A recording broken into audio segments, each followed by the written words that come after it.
¿Cómo compaginabas hacer la mili con grabar un programa infantil? Hombre, me iba corriendo. Bueno, he de decir, yo la mili la hice en Prado del Rey. Cuando salí de la mili, juré como Santa Teresa o San no sé quién, que hizo así, dice, no volveré a pisar jamás esto. Y yo juré no volver a pasar por Prado del Rey nunca más.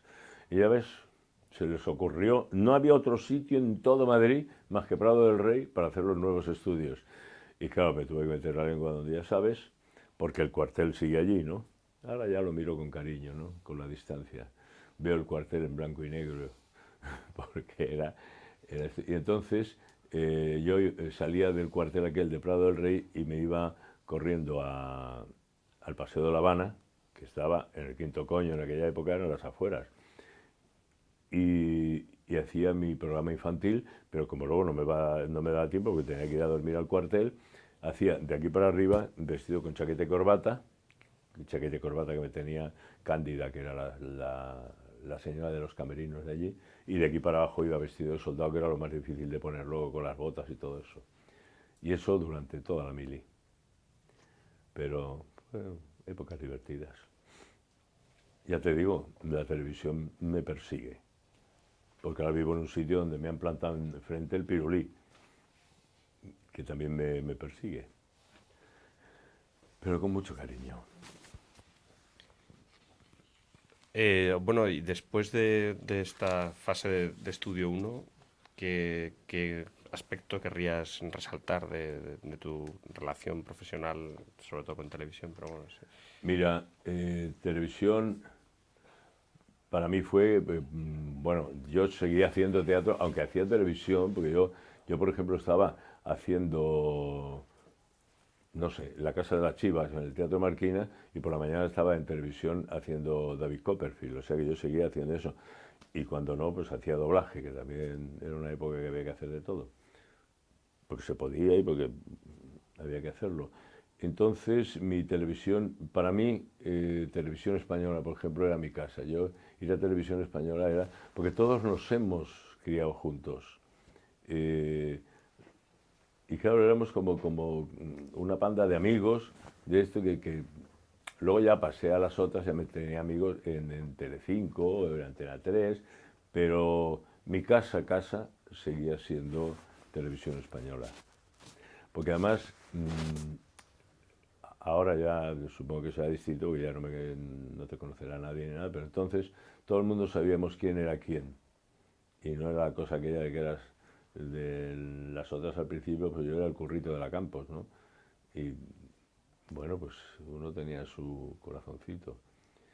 Y en televisión española, no, en televisión española sabían quién eras y te trataban como tal. ¿Qué diferencia había en cuestión así de técnica de interpretación y rodaje entre, por ejemplo, Estudio uno y David Copperfield, que era como la primera serie larga que se hizo, No, novela, una novela, digamos, que se llamaba entonces, ¿no?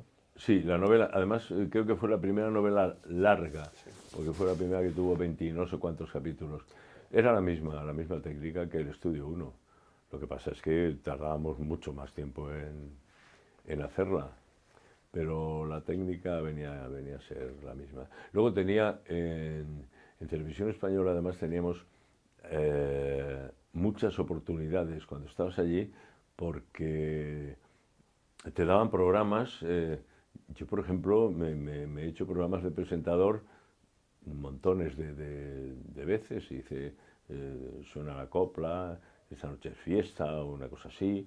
Y, eso. Y luego además teníamos aquello inigualable, porque han tratado de hacerlo en más sitios, que era el Telepasión, que había telepasiones fantásticos, que era donde gente que no había cantado nunca y que eso hacían cosas que no habían hecho nunca para ese programa y quedaba muy gracioso y se hacía muy, muy, muy, muy bien. Eso son cosas que echas de menos. Sí. Has estado siempre vinculado a la poesía y has hecho poesía en televisión y también has hecho disfrutar a mucha gente con esas declamaciones en tono clásico de cosas que estaban pues como más modernas o punkis o bueno, la música que sonaba en los años 80. Cuéntanos un poco cómo Sí. ha sido la poesía Primero, en tele y cómo se terminó esa etapa. primero te diré que había una época en la que acababa todos los días el programa de televisión, a la hora que acabara, a las 12 o la 1, con un poema. Yo dije la mayoría de ellos, pero alternábamos con otros actores, ¿no? Aquello que yo no sé por qué a la gente le dio por decir que era el Padre Nuestro, porque antes se llamaba Padre Nuestro, antes creo que se rezaba un Padre Nuestro al terminar el programa y suprimieron el Padre Nuestro por los poemas. Entonces decían, ya llega el Padre Nuestro, ya hay que acostarse. Y, y nada, yo recitaba y me gustaba muchísimo, he recitado en muchos sitios.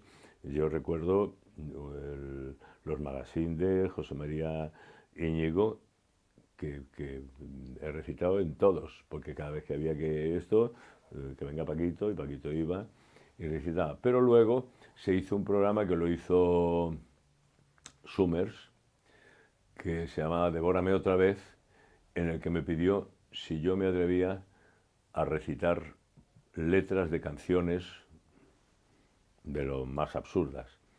Muy serio, como si estuviera recitando a Miguel Hernández, ¿eh? Y yo le dije que sí, porque yo, sentido del humor, vamos, todo lo que quieras. Y fue un éxito tan grande que me llamaban de los sitios heavy, de la sala Clamores, podía ser, y de cosas de estas, la gente heavy para que fuera a recitar. Pues yo recitaba Hawái Bombay, Mi Limón, Mi Limonero, cosas, pero cosas como si en ello me fuera la vida, y aquello hacía una gracia enorme.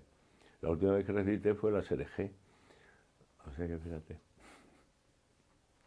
Y lo de la SRG, debo reconocer, lo hice en un programa para Castilla-La Mancha, que salía, yo iba siempre de cantante en los programas de Castilla-La Mancha, y entonces me salía por una escalera y empezaba la orquesta a tocar el Vivo Cantando, que soy yo paraba la orquesta y mira, no, yo, ¿cómo que voy a cantar yo una canción que dice Vivo Cantando, Vivo Cantando, Vivo Cantando? Mira, yo tengo que cantar cosas que digan algo.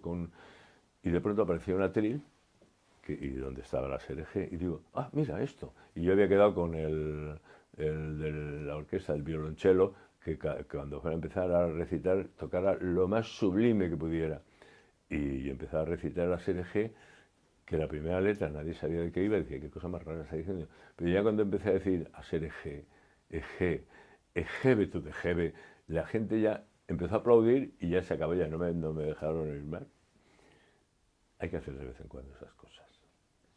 ¿Y qué diferencias podemos, o sea, nos puedes contar de la televisión en blanco y negro a la televisión cuando empezó el color para vosotros? Pues para nosotros no hubo mucho, porque nosotros éramos en color siempre. Sí, porque no éramos como el cuadro de Picasso, que siempre ha sido en blanco y negro, ¿no? Nosotros no éramos el Guernica, éramos en color siempre. Entonces, lo único que cambiaba era el sistema, porque ni nos maquillaban más, ni los trajes tenían que ser de más colores, ni nada. No había, para nosotros no hubo diferencia. Y estuvisteis en el debut de Pilar Miró. ¿Nos puedes contar un poco cómo recuerdas aquello como directora?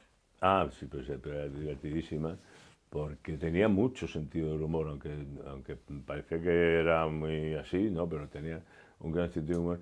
Y lo primero que hizo fue una que había sido una película, me parece que era Gigi, no, Gigi no, Gigi o Lili, no sé, una que había hecho Leslie Caron y... Gigi, sí. Gigi, ¿verdad? Sí, sí. Bueno, pues hicimos esa. Gigi. Bueno. Yo hacía el papel de Jean-Pierre Romand, que era un prestidigitador, y Fernando Guillén hacía el otro galán. Que por cierto, me acuerdo que yo tenía que hacer juegos de mano ante un público, extras todo, y yo que soy un zafio con las manos, vamos, no sé montar ni una cosa de Ikea, me había enseñado el mago bajo juramento, porque eso sí, los magos te enseñan el truco, pero tú tienes que jurar que no lo dices.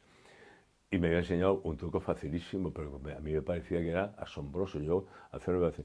Y al público le habían dicho que cuando yo hiciera todo aquello, todo dije, ¡oh! ¡Oh! Bueno, y yo cada vez que sacaba un pañuelo o un conejo o lo que fuera y me hacían el ojo, me daba un ataque de risa que había que cortar, porque no hay nadie más feo que yo y que me dijeran oh, no me habían dicho que lo iban a decir y yo creí que lo estaban haciendo de verdad. Era muy divertido. Pero Pilar era estupenda, porque además ahí sí le ayudamos mucho los veteranos, que éramos Fernando Guillén y yo, a darles el plano, a darle el plano hecho. Porque aunque ella sabía mucho, pero claro, por mucho que se sepa, tú vienes de una escuela y nosotros ya la escuela, figúrate de dónde la teníamos. Y le ayudamos mucho y a veces, yo recuerdo en una que le hicimos una faena, Paco Morán y yo, grandísima, que era, yo salía con un regalo con papel de celofán y cada vez que íbamos a hablar yo movía el celofán muchísimo al lado del micrófono y el otro bajaba la voz y al revés. Y cuando yo hablaba, yo bajaba la voz y el otro con su regalo movía el papel y no sabían cómo es posible, nos cambiaran los micrófonos y nosotros cambiaran el micrófono donde lo cambiaran, nosotros también siempre, y que se creían que era una cosa de la técnica y no, y era simplemente la mala leche nuestra.